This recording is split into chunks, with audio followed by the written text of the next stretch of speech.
Kurnool bus ప్రమాదంలో మృతదేహాల అప్పగింత కొనసాగుతోంది. ఇప్పటివరకు 12 మృతదేహాలను బంధువులకు అప్పగించారు. మిగిలిన 6 మృతదేహాలను అప్పగించే ఏర్పాట్లు చేస్తున్నారు అధికారులు. బంధువుల రాక కోసం ఎదురు చూస్తున్నారు అధికారులు. బీహార్కు చెందిన అమృత్ కుమార్ మృతదేహానికి కర్నూలులోనే అంత్యక్రియలు నిర్వహించారు అతడి కుటుంబ సభ్యులు. డెడ్ బాడీలను తరలించేందుకు ఏపీ ప్రభుత్వం 8 అంబులెన్సులు రెడీ చేయగా తెలంగాణ ప్రభుత్వం 5 అంబులెన్సులను పంపింది.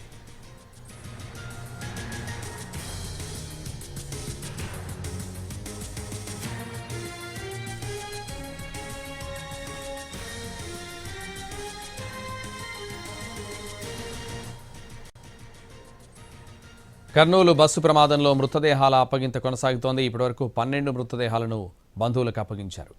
ఇదే విషయానికి సంబంధించి మరింత సమాచారం మా ప్రతినిధి చంద్రశేఖర్ లైవ్లో అందిస్తారు. చంద్రశేఖర్. సంతోష్, కర్నూలు బస్సు ప్రమాదంలో మృతి చెందిన వారి మృతదేహాలు బంధువులకు అప్పగింత కొనసాగుతోంది. ఇప్పటివరకు 12 మృతదేహాలను ఆయా బంధువులకు అప్పగించారు. మొత్తం బస్సు దగ్ధం సంఘటనలో 19 మంది ప్రాణాలు కోల్పోయారు. అందులో 18 మంది మృతదేహాలను గుర్తించారు. వారి బంధువుల డిఎన్ఏలు సేకరించి మంగళగిరి ఫోరెన్సిక్ సైన్స్ ల్యాబ్లో టెస్ట్ చేసి వారికి ఒక్కొక్కటి అప్పగిస్తున్నారు. ఇప్పటి వరకు 12 అప్పగించగా ఇంకా 6 మృతదేహాలున్నాయి. వాటిని కూడా బంధువులకు అప్పగించడానికి అధికారులు ఎదురు చూస్తున్నారు. ఇక 19వ మృతదేహానికి సంబంధించి కొంత ఉదయం వరకు కూడా సందిగ్ధత ఉండేది. అది ఎవరనేది గుర్తించలేదు. అయితే చిత్తూరు జిల్లా కుప్పంకు చెందిన త్రిమూర్తులుగా వారి బంధువులు ప్రభుత్వ ఆసుపత్రికి వచ్చి అధికారులను సంప్రదించారు. త్రిమూర్తులు హైదరాబాద్ వెళ్లారు. అక్కడి నుంచి తిరిగి ఇంటికి చేరుకోలేదు. ఈ నేపథ్యంలో ఫోన్లో ప్రయత్నించినప్పటికీ ఫోన్లో అందుబాటులోకి రాకపోవడంతో త్రిమూర్తులు ఈ బస్సులో ప్రయాణించి ఉండవచ్చన్న అనుమానంతో బంధువులు కర్నూలు ఆసుపత్రికి వచ్చారు. త్రిమూర్తులు మృతదేహంగా అనుమానిస్తున్నారు. దీంతో కుప్పం నుంచి వచ్చిన త్రిమూర్తులు కుమారుడు ఇతర బంధువుల నుంచి శాంపుల్స్ సేకరించారు. డిఎన్ఏ పరీక్ష కోసం మంగళగిరి ఫోరెన్సిక్ సైన్స్ ల్యాబ్ కూడా పంపించారు. అయితే ఆ రిపోర్టు వస్తే అది త్రిమూర్తుల మృతదేహం నిర్ధారణ అయితే వారికి కూడా అది కూడా అప్పగించే అవకాశం ఉంది. అయితే అది ఇవాళ కాకపోవచ్చు, రేపటికి ఆ మృతదేహానికి సంబంధించిన డిఎన్ఏ రిపోర్టు వచ్చే అవకాశం ఉంది. ఇప్పటి వరకు 18 మృతదేహాలకు సంబంధించిన డిఎన్ఏ రిపోర్టులు రావడంతో ఆ మృతదేహాలన్నింటినీ బంధువులకు అప్పగించే ప్రక్రియ కొనసాగుతోంది. జిల్లా కలెక్టర్ సిరి, ఎస్పీ విక్రాంత్ పాటిల్ ఈ మృతదేహాలను వారికి అప్పగిస్తున్నారు. ఇక తెలంగాణ ప్రభుత్వం అయితే ఇక్కడికిక్కడే మృతులకు సంబంధించిన బంధువులకు ఎక్స్గ్రేషియా అందిస్తోంది. 5 లక్షలు మృతులకు ఎక్స్గ్రేషియా అందిస్తోంది. హైదరాబాద్కు చెందిన ఆది శేషగిరిరావు కుటుంబానికి 5 లక్షల రూపాయలు చెక్కును గద్వాల ఆర్డీఓ అలివేలు అందించారు. ఇక ఏపీ ప్రభుత్వం కూడా ఏపీ రాష్ట్రం నుంచి మృతి చెందిన 6 మందికి కూడా 5 లక్షల చొప్పున ఎక్స్గ్రేషియా ఇచ్చేందుకు రంగం సిద్ధం చేసింది. మృతులకు సంబంధించిన బంధువుల నుంచి బ్యాంకు వివరాలు సేకరించి వారికి చెక్కులు ఇవ్వడానికి రంగం సిద్ధమైంది. ఇక మృతుల్లో 19 మందిలో ఒకరు బీహార్ వాసి అమృత్ కుమార్ ఉన్నారు.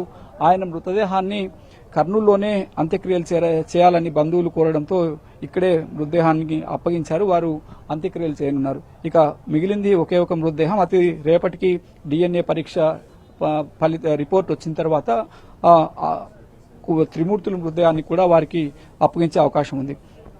మొత్తం మీద ఈ సంఘటనకు సంబంధించి అధికారులు చాలా వేగంగా దర్యాప్తు కూడా కొనసాగిస్తున్నారు. 16 బృందాలతో దర్యాప్తు కొనసాగుతోంది. ఒకవైపు బస్సు ప్రమాదానికి ప్రధాన కారణం ఏంటి అనే అంశం ఒకటి, మరొకటి బస్సు దగ్ధం కాకముందు బైకును ఢీకొంది. ఆ బైకు ఢీకొన్న వ్యవహారంలో కూడా మరొక కేసు నమోదు చేశారు. బైక్ పైన వెళ్తున్న శివశంకర్ మృతి చెందాడు. ఈ సంఘటనకు సంబంధించి ఆయనతో పాటు ఉన్న ఎరిస్వామి అనే వ్యక్తి చేత ఫిర్యాదు తీసుకున్నారు.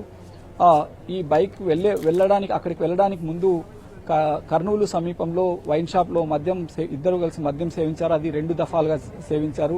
తెల్లవారుజామున అక్కడి నుంచి వెళ్తూ బస్సు దగ్ధమైన ప్రాంతానికి సమీపంలోనే బైక్ స్కిడ్ అయి శివకుమార్ అక్కడికక్కడే చనిపోయారు. ఆ తర్వాత బైక్ డెడ్ బాడీ 2 రోడ్డుపై పడి ఉన్నప్పుడు అతనితో పాటు ఉన్న ఎర్రిస్వామి బైక్ను అయితే పక్కకు లాగాడు కానీ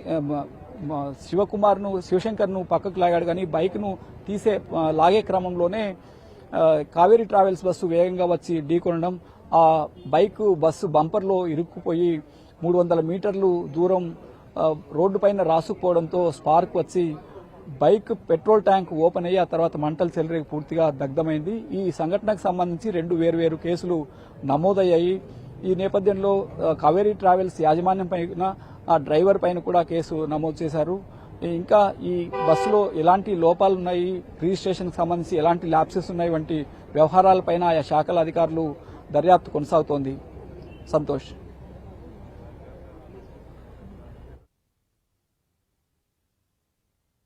శాంపుల్స్ అన్ని మ్యాచ్ ఇవాళ వచ్చాయి. సో ఎవరి రిలేటివ్స్ కి వాళ్ళ బాడీ అందజేయడం జరుగుతుంది.